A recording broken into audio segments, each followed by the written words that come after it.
As many of you know, I enjoy looking at and examining different characters from all corners of the Cosmere.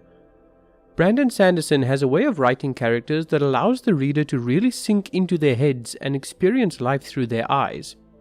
I've already done videos on the top Cosmere main characters as well as the top Cosmere villains, but Brandon Sanderson doesn't just create main characters or villains. His books are filled with a varied cast of characters for us to enjoy. So today, I'll be taking you through my top 10 Cosmere side characters. These will be characters with very limited time on the page, but who all strike me as unique and interesting in their own way. Now, this video will likely be a bit shorter than the others due to how limited the time is we get to spend with these characters. That said, I'd like to continue making these lists for you guys who enjoy it. So if you have any suggestions of the type of videos you'd like to see, let me know in the comments down below. And if you haven't subscribed yet, please consider doing so. I noticed that only a handful of you guys regularly watching my content are actually subscribed. If we could get that ratio a bit more leveled out, I'd be incredibly grateful. I'm trying to reach my next big goal of 1,000 subscribers, and I would love it if you guys could help me reach it. And if you've already subscribed, I'd like to thank you all for taking time to join this community. Anyway, let's get to the list, shall we? Starting with number 10. Roshu. Roshu is a character I include in this list not because she's a deep or insightful character with a detailed past and grey morality. Roshu is a character I include in this list purely because whenever she's in a scene, I just can't help but smile. Roshu is an ardent in the service of Navani Kolan in the Stormlight Archives.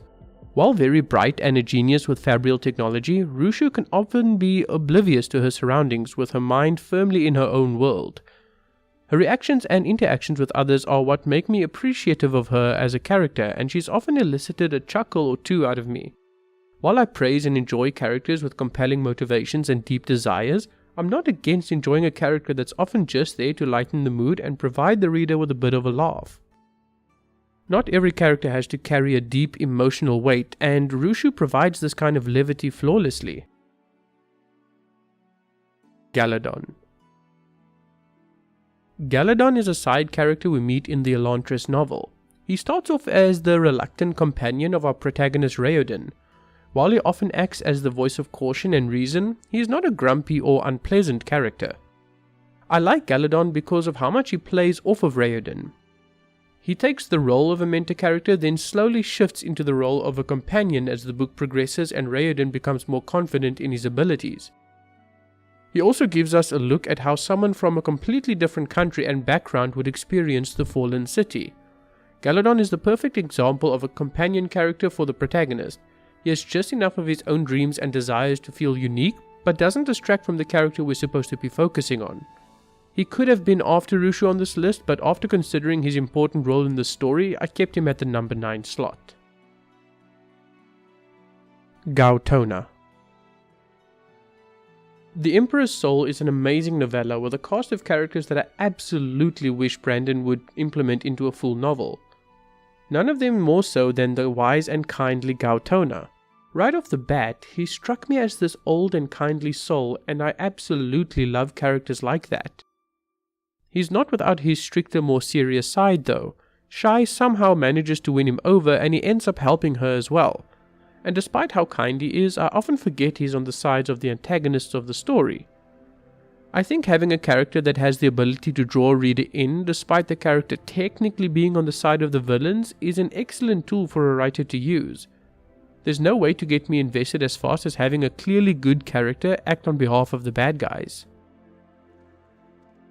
Kardash. Kardash is a side character with a surprising amount of introspection and depth. We first meet him in the first Stormlight Archive book, The Way of Kings. Kardash is an ardent in the service of Dalinar Kholin. He was once a soldier in Dalinar's army and an old comrade of Dalinar's, but where Dalinar became a warlord and general, Kardash turned away from the soldier's life and turned to religion. This happened after the attack on the Rift, so for those of you who've read the book, you know how important that was. What I like about Kardash is he's not afraid to oppose Dalinar on matters that's important to him despite Dalinar being his lord. Kardash stands by his principles and acts as the steadfast bastion against the unrelenting force that is Dalinar Kholin. Vatha. Vatha strikes me as a character we'll get to know quite well as the Stormlight Archive books progress. He has quite a mysterious backstory and a no-nonsense attitude towards any struggles that may come his way. We first meet him as the leader of a group of deserter soldiers a small distance off from the Shattered Plains. Shallan convinces him and his soldiers to join her service, and she then secures their commitment when she gets them acquitted of wrongdoing and even gets some of them to join her secret court. I like Vatha because despite how loyal the other soldiers become to Shallan, he still remains his own person and fairly independent. Yes, he is loyal to her and will follow her orders, but he does not let himself put her on a pedestal, and he remains a unique individual. That and his mysterious past has him as one of my favorite Cosmere side characters. Breeze. I'm going to be honest here and say that I didn't care all that much for Breeze in the first 2 books of the Mistborn Era 1 trilogy. Sure, he was an interesting character with witty lines and a good chemistry within the group, but he didn't quite catch my attention as much at the time. Then the 3rd book happened. Now, I'm not saying that his actions in the 3rd book alone is what did it for me. It was his actions along with the established history we had with the character in the prior 2 books that culminated in it. I was watching him during the 3rd book and I began to start seeing him as more of a central character because of what he went through in the prior 2 books as well. Breeze is a character I enjoy for all the standard reasons. He has strong motivations, a clear voice, and good chemistry with his fellow cast members. But what sets Breeze apart for me is his clear and distinct personality and his unwavering resolve to help his friends. Breeze is a character I wish I could be friends with in real life, to be honest. Sigzil. Sigzil is a side character that I feel never gets enough love in the fandom compared to the other side characters that everyone fawns over. He's strong, intelligent, and deeply thoughtful. I even included him in my top 5 underrated Stormlight Archive characters video, and I would recommend you check it out if you haven't yet. One of the main reasons I like Sigzil is that he's a character that almost felt like a fellow Cosmere nerd got stuck in the Stormlight Archive world. He questions the applications of Stormlight and the power level of Radiance. He tests it and tries to understand it. At least in the 2nd book he does. He does exactly what I would do, and I really enjoy reading the chapters where he's involved. I honestly think the fandom doesn't pay enough attention to him, and I can easily see him being more active and getting a more central role in the later books. Don't sleep on Sigzil, guys. He's got more depth than you think.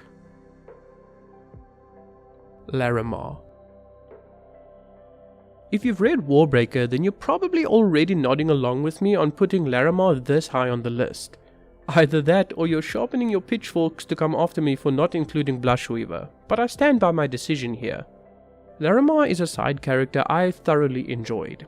He has excellent chemistry with Lightsong and a very strong personality despite being in such a subservient role. I found his discussions and arguments with Lightsong incredibly endearing, and his role in revealing the truth to Lightsong was expertly executed. And at the end of the book, when we're happy over our victories and sad over our losses, Larimar smiles. He smiles because Lightsong got to do what he was meant to do, and got to prove himself a good man who would do anything he could to help others. Larimar is so proud of Lightsong in that moment despite also being so sad. It's an emotional scene that gets to me every time I think about it. Rock. Just as I was sure all the Warbreaker fans were nodding along to my choice of Larimar, so am I sure that all the Stormlight Archive fans are nodding along at my choice for number 2, Rock. Rock is an Unkalaki from the Hornita Peaks and a bridgeman in Bridge 4. He's this living, breathing ray of sunshine throughout all the books, and whenever he's in a scene, I can't help but smile. He undoubtedly has some of the best lines in the series and has a deep history to properly flesh him out as a character as well. Rock is also the best waifu of the Stormlight Archive, and I'm willing to fight anyone on that. I'm incredibly excited to read the next Stormlight Archive novella, since Sanderson has confirmed it will be Rock focused.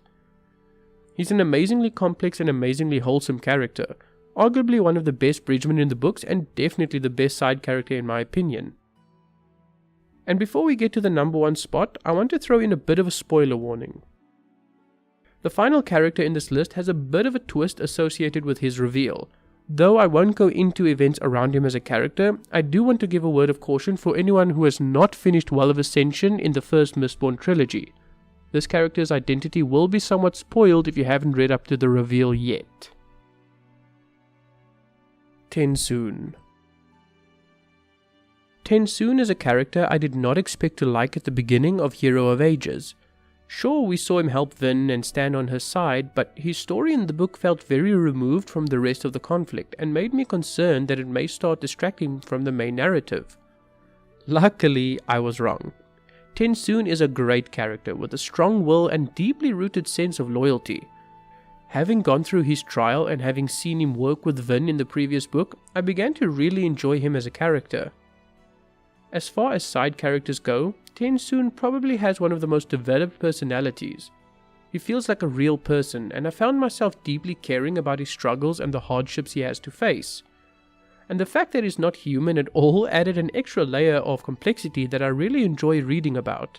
I wish we got more Tensoon in the novels, since I honestly believe his potential is severely underutilized. But anyway, that has been it from me for today, guys. I hope you enjoyed the video, and if you did, I hope you consider subscribing if you haven't already. As always, my name has been Raven, thank you very much for watching, and I will see you next time. Take care, everybody.